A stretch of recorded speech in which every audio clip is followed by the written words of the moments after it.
എന്നിട്ട് വേണം നമുക്ക് ചെയ്യാൻ. പക്ഷേ എന്നാലും ഒരു കാര്യം ഉറപ്പാണ്, ഫ്യൂവൽ റൈൽ ഇഞ്ചക്ടർ ഇതിലൊക്കെ എപ്പോഴും ഉള്ളത് പെട്രോൾ തന്നെയാണ്. അപ്പോൾ ഇതിൻ്റെ ഫസ്റ്റ് സ്റ്റാർട്ട് ഭയങ്കര ഇൻട്രസ്റ്റിംഗ് ആയിരിക്കും. നമുക്ക് നോക്കാം. ഞാൻ 1 2 3 സ്റ്റാർട്ട് ചെയ്യാം.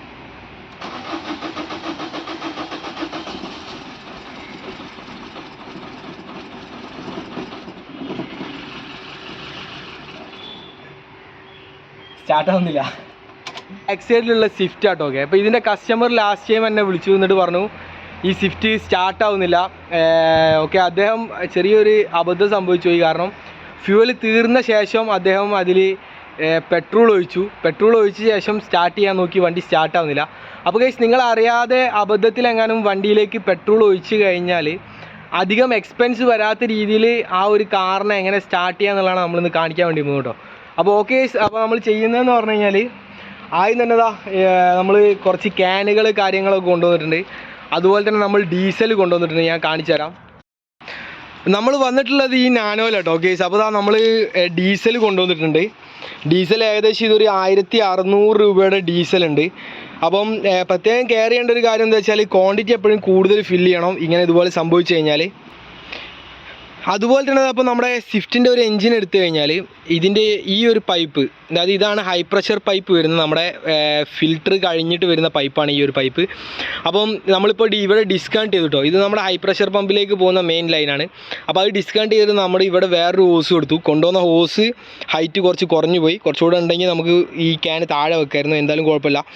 ഓക്കെ, അപ്പം ഞാൻ ഇത് കാണിച്ചു തരാം. നമ്മൾ ഉള്ളിൽ കീ ഓൺ ചെയ്ത് കഴിഞ്ഞാൽ ഇതിലൂടെ ഡീസൽ വരും കേട്ടോ. ഓക്കെ, ഇതിലിപ്പോൾ പെട്രോൾ ഉള്ളത്. ഒന്ന് ഓൺ ചെയ്തേ കണ്ണാ, കീ ഓൺ ചെയ്തേ. ഓൺ ചെയ്താ?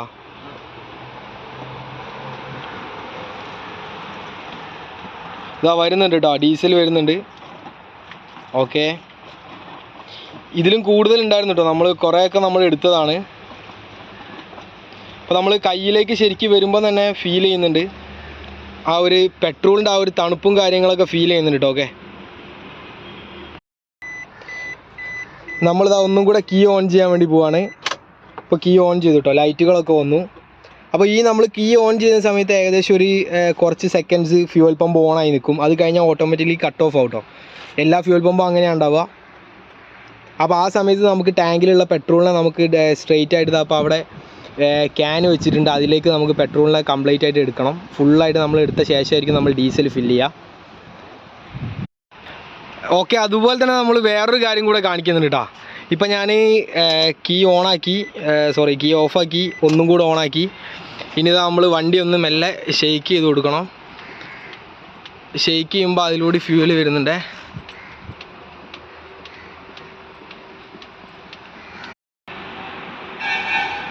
അപ്പോൾ നമ്മൾ ഡീസൽ ഒഴിച്ചുകൊണ്ട് നിൽക്കുക കേട്ടോ.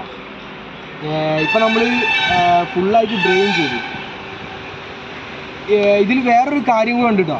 നമ്മളിപ്പം ബൈ ചാൻസ് നമ്മൾ ഡീസൽ മാറി പെട്രോൾ അടിച്ചെന്ന് വിചാരിക്കാം. അപ്പം ഫസ്റ്റ് നമ്മൾ ഇതുപോലെ ഫുള്ള് ഫ്യൂവലും ഈ പമ്പ് ഓണാക്കി എടുത്ത ശേഷം നമ്മളിതിലേക്ക് ഡീസൽ വയ്ക്കും. ഇപ്പോൾ നമ്മൾ വേറൊരു കാര്യം എന്ന് പറഞ്ഞാൽ ഇതിൽ നമ്മൾ പിശുക്ക് കാണിക്കാൻ പാടില്ല. കാരണം തിരിച്ച് നമ്മൾ ഡീസൽ ഒഴിക്കുമ്പോൾ മാക്സിമം എത്ര ക്വാണ്ടിറ്റി ഒഴിക്കാൻ പറ്റുമോ അത്രയും ക്വാണ്ടിറ്റി നമ്മൾ ഒഴിക്കണം കേട്ടോ. ഇപ്പോൾ ഞാനിപ്പോൾ ഇതിൻ്റെ ഓണറോട് റെക്കമെൻഡ് ചെയ്യുന്ന കാര്യം എന്താണെന്ന് വെച്ച് കഴിഞ്ഞാൽ, ഇപ്പോൾ നമ്മൾ വണ്ടി സ്റ്റാർട്ട് ചെയ്ത് കഴിഞ്ഞിട്ട് ഡയറക്റ്റ് പമ്പിലേക്ക് വേണം പോകാൻ. എന്നിട്ട് എന്ത് ചെയ്യണം, ഫുൾ ടാങ്ക് ഫില്ല് ചെയ്യണം. അപ്പോൾ ഫുൾ ടാങ്ക് ഫില്ല് ചെയ്യുമ്പോൾ കിട്ടുന്ന ഒരു അഡ്വാൻറ്റേജ് എന്താണെന്ന് വെച്ചാൽ ഇതിൻ്റെ ഉള്ളിലേക്ക് പോയ ആ ഒരു പെട്രോളിൻ്റെ എഫക്റ്റ് കുറയും. അതായത് ഒരുപാട് വലിയ ഒരു വോളിയം ഡീസലിലേക്ക് അത് മിക്സ് ആകുമ്പോൾ ആ ഒരു പെട്രോളിൻ്റെ എഫക്റ്റ് കുറയും എന്നുള്ളതാണ് കേട്ടോ. ഓക്കെ, അപ്പം നമ്മൾ ടെൻഷൻ ആവേണ്ട കാര്യമില്ല ഡീസൽ മാറി പെട്രോൾ ഒഴിച്ചാൽ. പക്ഷേ ഇതാണ് പണിയാണ്. പിന്നെ വേറൊരു കാര്യം കൂടെ പറഞ്ഞുതരാം. ഇപ്പോൾ ഇതേ സെയിം വണ്ടി തന്നെ വേറെ ഒരു മെക്കാനിക്ക് വന്നിരുന്നു. അപ്പോൾ അദ്ദേഹം പറഞ്ഞത് എന്താ വെച്ച് കഴിഞ്ഞാൽ വർക്ക്ഷോപ്പിലേക്ക് ടോ ചെയ്ത് കൊണ്ടുപോകണം എന്നാണ് പറഞ്ഞത്. അപ്പം എന്തായാലും നമ്മൾ ടോ ചെയ്യുമ്പോൾ മിനിമം ഒരു 2000 റേഞ്ചിലൊക്കെ നമ്മൾ ടോ ചെയ്യാൻ കൊടുക്കേണ്ടി വരും. അപ്പം നമ്മൾ ഇവിടുന്ന് ചെയ്യുന്നതെന്ന് പറഞ്ഞു കഴിഞ്ഞാൽ നമ്മൾ ആ ടോ ചെയ്യാൻ കൊടുക്കുന്ന പൈസയ്ക്ക് നമുക്ക് എന്ത് ചെയ്യാം, ഇതിലേക്ക് ഫ്യൂവൽ ഒഴിക്കാം. പിന്നെയെന്ന് പറഞ്ഞാൽ ഇത് 2010 മോഡലാണ്. ഏകദേശം 15 വർഷം പഴക്കമായ വണ്ടിയാണ്. അപ്പോൾ അതുകൊണ്ട് തന്നെ കുഴപ്പമില്ല. എന്തായാലും നമ്മളിപ്പം ഒക്കെ ഫില്ല് ചെയ്തുകൊണ്ടിരിക്കുകയാണ്. അപ്പോൾ ഇനി നമുക്ക് സ്റ്റാർട്ട് ചെയ്യുന്നത് കാണാം. ഗായ്സ് ലാസ്റ്റ് ആൻഡ് ഫൈനൽ നമ്മൾ ക്യാപ്പ് ഫിക്സ് ചെയ്യാൻ വേണ്ടി പോവാണ്. വാ വാ വാ. ഈ കാറിന് എന്താ സംഭവിക്കാനുള്ള നമുക്ക് നോക്കാം. ക്യാപ്പ് ഫിക്സ് ചെയ്യാൻ വേണ്ടി പോവാണ്. നമുക്ക് അടുത്തായിട്ട് ഇനി സ്റ്റാർട്ട് ചെയ്യാനുള്ള പരിപാടികളൊക്കെ ചെയ്യാം. അപ്പോൾ നമുക്ക് ഫസ്റ്റ് തന്നെ ഫ്രണ്ട് ഒന്ന് നോക്കാം കേട്ടോ. വാ കാണിക്കാം. അപ്പം ഫ്രണ്ടിൽ എന്ന് പറഞ്ഞാൽ നമ്മൾ ഈ ഒരു ഹോസ് ത്രൂ ആണ് നമ്മൾ എടുത്തത് ഫ്യൂവല്. ഈ ഹോസ് കാണിക്കാം.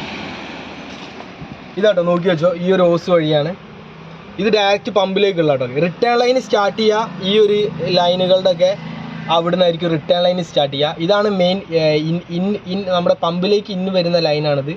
അപ്പോൾ ഇതിൻ്റെയൊക്കെ ഏകദേശം ഇവിടെ വരെ ഫ്യൂവൽ പെട്രോൾ ഉണ്ട് കേട്ടോ. ഓക്കെ, അപ്പോൾ നമുക്ക് നോക്കാം ഇനി എന്താ സംഭവിക്കാനുള്ളത്. അപ്പോൾ ഇനി നമുക്ക് അടുത്ത പ്രോസസ്സുകൾ നോക്കാം. ഓക്കെ,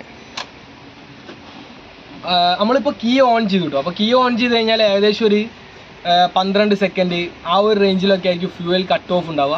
ഈ ഫ്യൂവൽ കട്ട് ഓഫ് വണ്ടിക്ക് കൊടുക്കുന്നത് എന്തിനാണെന്ന് വെച്ചാൽ, ഇപ്പോൾ നമ്മൾ അറിയാതെ ഇപ്പോൾ ഒരു കാർ യൂസ് ചെയ്യുന്ന കാറിൻ്റെ ഓണർ കാർ ഓൺ ചെയ്തിട്ട് കഴിഞ്ഞാൽ ഈ ടാങ്കിൽ നിന്ന് ഫ്യൂവൽ പമ്പ് വർക്ക് ചെയ്തുകൊണ്ടിരിക്കും നമ്മൾ കീ ഓൺ ചെയ്താൽ. അപ്പം ബൈ ചാൻസ് ഈ ഒരു ഫ്യൂവൽ പമ്പ് വർക്കിംഗ് ഓഫ് ആയില്ലെങ്കിൽ സംഭവിക്കുന്നത് എന്താ വെച്ചാൽ, ഒന്നുകിൽ നമ്മുടെ ഫ്യൂവൽ ടാങ്കിലുള്ള ചെറിയ മോട്ടർ ലോ പ്രഷർ പമ്പ് അടിച്ചു പോകും, അല്ലെങ്കിൽ എന്താ സംഭവിക്കുക എന്ന് വെച്ച് കഴിഞ്ഞാൽ വേറെ എന്തെങ്കിലും ലൈനിൽ ക്രാക്കോ കാര്യങ്ങളോ ഒക്കെ സംഭവിക്കാം. അതൊരു ചാൻസ് ആണ്. ഓക്കെ ഗൈസ്, അപ്പം അതൊക്കെ സംഭവിക്കാതിരിക്കാനാണ് ഈ ഫ്യൂവൽ കട്ട് എന്ന് പറഞ്ഞ സംഭവം. അപ്പോൾ ഞാൻ കീ ഓൺ ആക്കിയിട്ട് കുറച്ച് ടൈം കഴിഞ്ഞ് ഓട്ടോമാറ്റിക്കലി ഓഫായി. ഇനി ഞാൻ വീണ്ടും ഓഫാക്കി വീണ്ടും ഓണാക്കും. അപ്പം അതുവഴി ഫ്യൂവൽ വരും. ഇപ്പം ഞാനിപ്പോൾ അവിടെ ഫ്യൂവൽ വരുന്നുണ്ടോ എന്ന് ചെക്ക് ചെയ്യുന്നില്ല കേട്ടോ, കാരണം ഇതിൻ്റെ പമ്പ് കറക്റ്റ് വർക്കിംഗ് ആണ്, ഉറപ്പാണ്. അപ്പോൾ 2 പ്രാവശ്യമായി. അങ്ങനെ നമ്മളൊരു 5-6 സൈക്കിൾസ് ജസ്റ്റ് ഒന്ന് ഓൺ ചെയ്ത് ഓഫ് ചെയ്യണം, എന്നിട്ട് വേണം നമുക്ക് ചെയ്യാൻ. പക്ഷേ എന്നാലും ഒരു കാര്യം ഉറപ്പാണ്, ഫ്യൂവൽ റൈല് ഇഞ്ചക്ടർ ഇതിലൊക്കെ എപ്പോഴും ഉള്ളത് പെട്രോൾ തന്നെയാണ്. അപ്പോൾ ഇതിൻ്റെ ഫസ്റ്റ് സ്റ്റാർട്ട് ഭയങ്കര ഇൻട്രസ്റ്റിംഗ് ആയിരിക്കും. നമുക്ക് നോക്കാം. ഞാൻ ഓഫ് ചെയ്തു വീണ്ടും ഓൺ ചെയ്തു. ഓക്കെ, അപ്പം ഇത് ഞാൻ ഒരുപാട് എക്സ്പെൻസ് ഈ വണ്ടിക്ക് ചെയ്യാത്ത കാര്യം എന്താണെന്ന് വെച്ച് കഴിഞ്ഞാൽ, ഫസ്റ്റ് കേസ് ഇത് 2:30 2,30,000 കിലോമീറ്റർ ആയിട്ടുണ്ട് ഈ വണ്ടി. ഒന്ന് കിലോമീറ്റർ ഒന്ന് കാണിച്ചാൽ 2,30,000 അടുത്തായി, 28,000. ഫ്യൂവൽ ഇപ്പോൾ ഹാഫ് ആയിട്ട്, അതുകൊണ്ടോ നമ്മൾ ഒഴിച്ചപ്പോൾ ഫ്യൂവൽ ഹാഫ് ആയിട്ടുണ്ട്. 1,500 ഫ്യൂവൽ ഇപ്പോൾ 1,600 ഫ്യൂവൽ ഒഴിച്ചു, ഏകദേശം ഹാഫ് ആയിട്ടുണ്ട്. ഓക്കെ, അപ്പം 2 പ്രാവശ്യം ഓൺ ആയിട്ടോ. അപ്പോൾ ഇനി നമ്മൾ സ്റ്റാർട്ട് ചെയ്യാൻ വേണ്ടി പോവാണ്. ഓക്കെ, 1 2 3 സ്റ്റാർട്ട് ചെയ്യാം.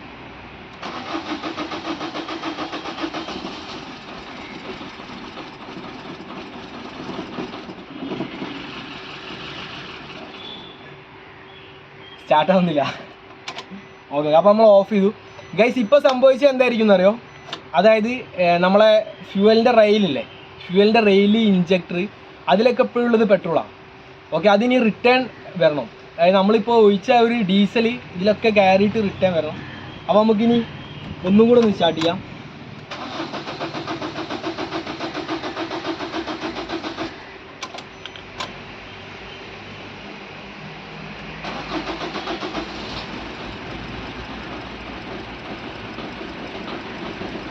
ഫ്രണ്ടിലേക്കോ?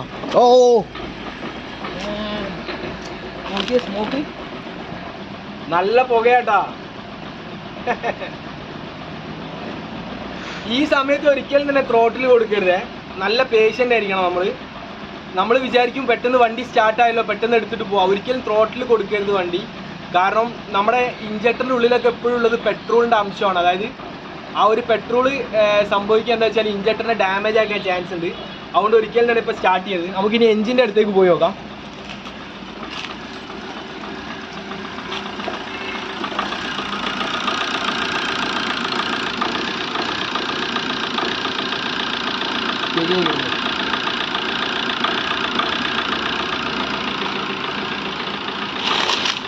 എഞ്ചിൻ ഇപ്പോൾ സ്റ്റഡി ആയി വരുന്നുണ്ട് കേട്ടോ. ഓക്കെ, എഞ്ചിൻ വർക്ക് ചെയ്ത് സ്റ്റഡി ആയി വരുന്നുണ്ട്. സ്മോക്ക് നോക്കാം. ഇതുണ്ടോ? ഇത് വേണമെങ്കിൽ നമുക്ക് ടോ ചെയ്ത് കൊണ്ടുപോയിട്ട് സ്റ്റാർട്ട് ചെയ്യാം കേട്ടോ. ടോ ചെയ്ത് കൊണ്ടുപോയി സ്റ്റാർട്ട് ചെയ്യാം. പക്ഷേ ഞാൻ പറയും, ഇപ്പം ഒരു പുതിയ ഡീസൽ കാറാണ്, ചിലപ്പം 3-4 വർഷം മാത്രമുള്ള കാറാണെങ്കിൽ ഞാൻ ഒരിക്കലും ഇത് റെക്കമെൻഡ് ചെയ്യില്ല കേട്ടോ. കാരണം ഒന്നാമത് ഇത്രയും വർഷമുണ്ട്. ഇത് റഫ് യൂസിന് ഉപയോഗിക്കുന്ന വണ്ടിയാണ്. ഇത് റഫ് യൂസാണ്, മാരുതിയാണ്, എനിക്കറിയാലോ. ഓക്കെ, അപ്പോൾ നമുക്ക് ഏകദേശം വണ്ടി സ്റ്റാർട്ടായിട്ടുണ്ട്. ഇനി മെല്ലെ ഒന്ന് റേസ് കൊടുത്ത് നോക്കാം.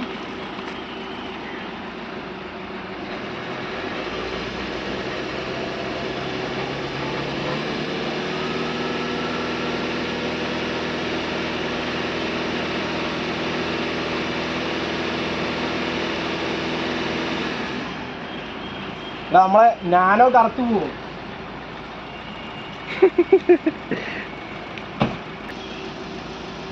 ഗൈസ്, നമ്മൾ ഈ വന്ന നാനോ എന്ന് പറഞ്ഞാൽ നമ്മൾ ഇതിൻ്റെ ഫസ്റ്റ് പാർട്ട് ഓൾറെഡി അപ്ലോഡ് ചെയ്താട്ടോ. ഈ മേജർ സർവീസ് ഉള്ള വണ്ടിയായിരുന്നു. ഭയങ്കര ഇൻട്രസ്റ്റിംഗ് ആയിട്ടുള്ള വർക്കാണ്. അതായത് A to Z റീസ്റ്റോറേഷൻ ആട്ടോ. അപ്പോൾ നമ്മൾ വിചാരിക്കും നാനോക്ക് ചെറിയ പൈസയേ ഉള്ളൂ വരുള്ളൂ എന്നൊക്കെ വിചാരിക്കും. പക്ഷേ ചെറിയ പൈസയല്ല, നല്ല പൈസ ആയിട്ടുണ്ട്. പക്ഷേ വണ്ടി പക്കയാണ്. ഇതിൻ്റെ ഫൈനൽ പാർട്ട് വരുന്നുണ്ട്. ഭയങ്കര ഇൻട്രസ്റ്റിംഗ് ആയിട്ടുള്ള വീഡിയോ ആയിരിക്കും. ഓക്കെ, അപ്പം നമ്മുടെ സിറ്റ് ഏകദേശം ഓക്കെ ആണെന്ന് എനിക്ക് തോന്നുന്നു. സ്മോക്ക് കാര്യങ്ങളൊക്കെ ഒന്നുകൂടെ കാണിച്ചു തരാം. അവിടെ സ്മോക്കിൻ്റെ അവിടെ കാണിച്ചു.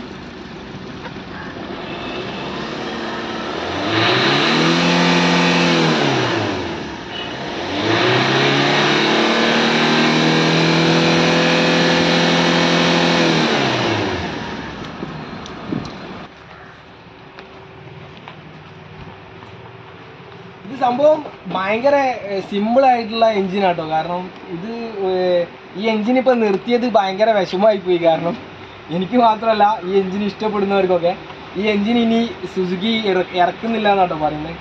നല്ല ഇൻട്രസ്റ്റിംഗ് ആയിട്ടുള്ള എൻജിനാണ് ഗൈസ്. ഭയങ്കര മൈലേജും അതുപോലെ തന്നെ മെയിൻ്റനൻസ് വളരെ കുറവാണ്. പിന്നെ ഇപ്പോൾ ഈ വണ്ടിക്ക് ചെറിയ ബ്ലാക്ക് സ്മോക്ക് ഉണ്ട്. കാരണം ബ്ലാക്ക് സ്മോക്കിൻ്റെ റീസൺ എന്താണെന്ന് വെച്ചാൽ വേറെ ഒന്നുമല്ല, ഇതിൻ്റെ EGR, ഇൻ്റർകൂളർ, പിന്നെ അതുപോലെ ടർബോ ഏകദേശം 3 ലക്ഷം കിലോമീറ്ററൊക്കെ ആയല്ലോ. അപ്പം ഇതുപോലെയുള്ള കാര്യങ്ങൾക്കൊക്കെ പ്രശ്നമുണ്ടാവും. 1 വർഷം മുമ്പ് ഞാൻ ടൈമിംഗ് ചെയിൻ മാറിയ വണ്ടിയാണ്. അങ്ങനെയാണ് ഇതിൻ്റെ ഓണറുമായിട്ട് എനിക്ക് പരിചയം. അപ്പോൾ ഞാൻ ഈ ബോൾട്ടുകളൊക്കെ ഫിറ്റ് ചെയ്ത് കഴിഞ്ഞിട്ടൊക്കെ. അപ്പോൾ അങ്ങനെയാണ് ഇതിൻ്റെ ഓണറായിട്ട് എനിക്ക് പരിചയം കേട്ടോ. അപ്പം അദ്ദേഹം എന്നെ വിളിച്ചു, ഇതുപോലെ ഒരു പ്രശ്നം ഉണ്ടായിട്ട് വണ്ടി സ്റ്റാർട്ടാവുന്നില്ല എന്നൊക്കെ പറഞ്ഞു. അപ്പം ഞാൻ ബിസി ആയിരുന്നു വർക്ക്ഷോപ്പിൽ. ഞാൻ പറഞ്ഞു നിങ്ങൾ അടുത്തുള്ള മെക്കാനിക്സിന് ആരെങ്കിലും വിളിക്കാൻ പറഞ്ഞു. അപ്പം അവർ വന്ന് നോക്കിയപ്പോഴാണ് പറഞ്ഞത് എന്താണെന്ന് വെച്ചാൽ ഇത് ടോ ചെയ്ത് വർക്ക്ഷോപ്പിലേക്ക് കൊണ്ടുപോകണം എന്നുള്ളത് കേട്ടോ. അപ്പം ഞങ്ങൾ മെയിനായിട്ട് കേസ് നമ്മൾ വണ്ടികൾ സർവീസ് ചെയ്യുമ്പോൾ ഒരുപാട് കാര്യങ്ങൾ നോക്കാറുണ്ട്. ആ വണ്ടിയുടെ പ്രായം, അതിൻ്റെ കോസ്റ്റ്, അതുപോലെ റീസെയിൽ വാല്യൂ. അപ്പോൾ അതൊക്കെ നോക്കിയിട്ട് വേണം നമ്മൾ അതിലേക്ക് പൈസ സ്പെൻഡ് ചെയ്യാൻ വേണ്ടിയിട്ട്. അപ്പം എന്തായാലും കുഴപ്പമില്ല, വണ്ടി പെർഫെക്റ്റ് ആയി. ഇപ്പോഴും ഈ വണ്ടി കണ്ടീഷനാണ്. ഒരുപാട് കാലം ഇനി യൂസ് ചെയ്യാൻ വേണ്ടി പറ്റും. അപ്പം നിങ്ങൾ നമ്മുടെ ചാനൽ ഇതുവരെ സബ്സ്ക്രൈബ് ചെയ്തില്ലെങ്കിൽ സബ്സ്ക്രൈബ് ചെയ്യുക, നിങ്ങളുടെ ഫ്രണ്ട്സിനൊക്കെ ഷെയർ ചെയ്ത് കൊടുക്കുക, അടുത്തുള്ള ബെല്ലൈക്കൻ കൂടെ ക്ലിക്ക് ചെയ്യാം. ഓക്കെ, അപ്പം ഞാൻ നമ്മുടെ നമ്പർ ടോപ്പ് സൈഡിൽ കൊടുക്കുന്നുണ്ട്. ഞങ്ങളുടെ വർക്ക്ഷോപ്പ് കോഴിക്കോടാണ് നമ്മുടെ വർക്ക്ഷോപ്പ്. മെഡിക്കൽ കോളേജിൻ്റെ ഒക്കെ അടുത്തായിട്ട് വരും. അപ്പോൾ നിങ്ങൾക്ക് നിങ്ങളുടെ കാർ സർവീസ് ചെയ്യാനൊക്കെ ഇൻട്രസ്റ്റ് ഉണ്ടെങ്കിൽ ആ നമ്പറിൽ കോൺടാക്ട് ചെയ്യാം. Okay, thank you for watching.